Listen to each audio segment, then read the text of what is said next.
So in this quick tip video, I'm going to show you how to tie together the outputs of 3 synths as one patch using the X4 filter. So what I really want to do with this patch is add kind of a little bit of a filter with an envelope mod on it to the output of all 3 of the synthesizers.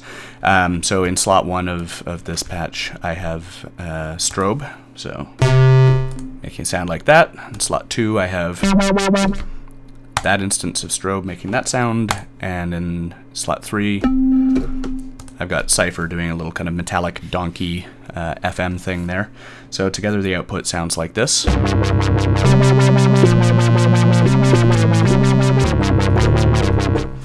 So a fairly complex kind of bass tone there. There's a little bit going on with the effects already. So there's a tin can verb here in Synth 1's insert effects.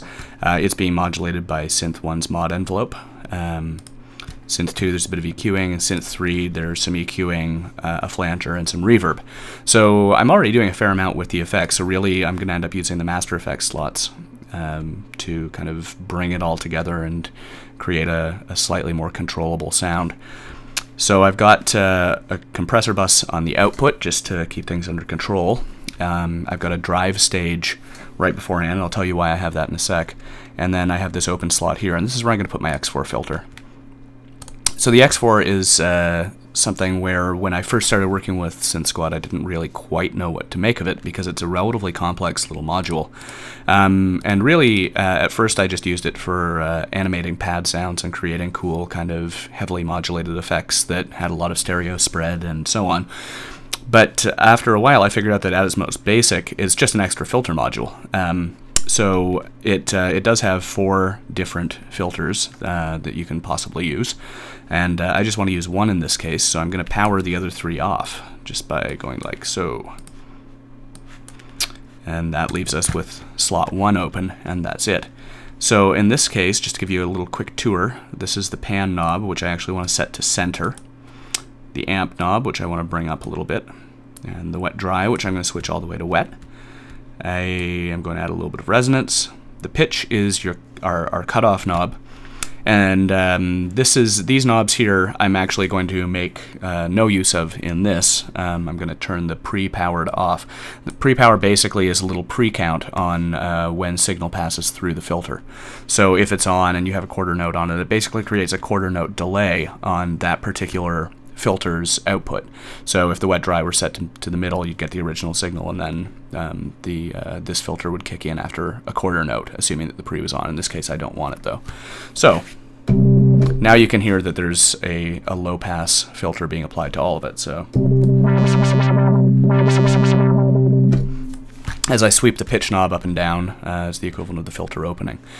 Now in Cypher, I've got 2 mod envelopes here, and I'm not using the second one for anything, so that becomes my utility envelope, and it's nice to kind of have a spare envelope lying around that you can use to modulate all of these kind of extra effects and so on that you decide to add after you've created the majority of the patch. So I'm going to dial up Synth 2's mod envelope, or the second envelope here, or sorry, Synth 3's second envelope, and I'm going to have it go in via macro 2.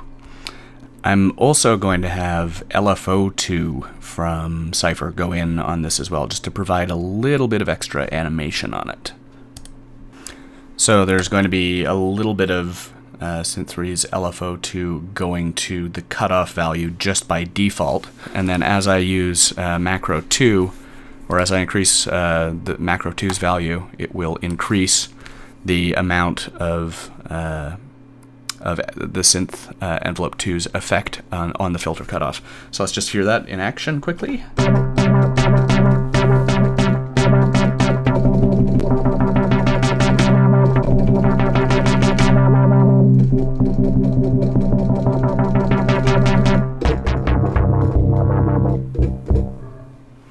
So, pretty cool. Some other things that I want to do here is I actually want to take macro 2 and have it increase the decay time on mod envelope 2 here, but I don't want it to go via 1. I want it to be a slightly slower effect, so I'm going to have it go by 1/2.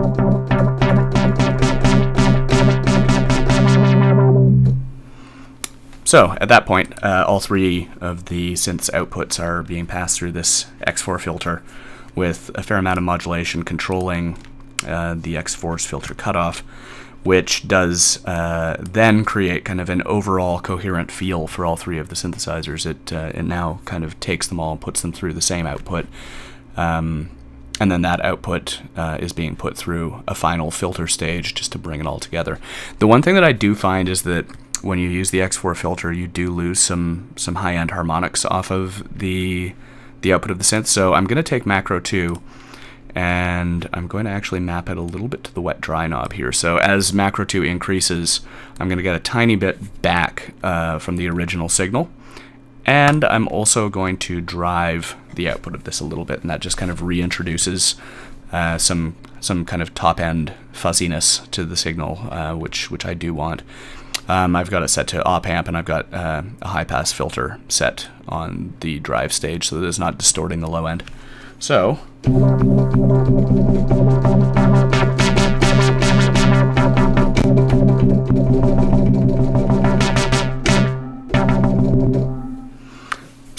there you can hear all three of the synth's outputs being put through one filter to bring it all back together and create a coherent output, which I can then modulate by a macro.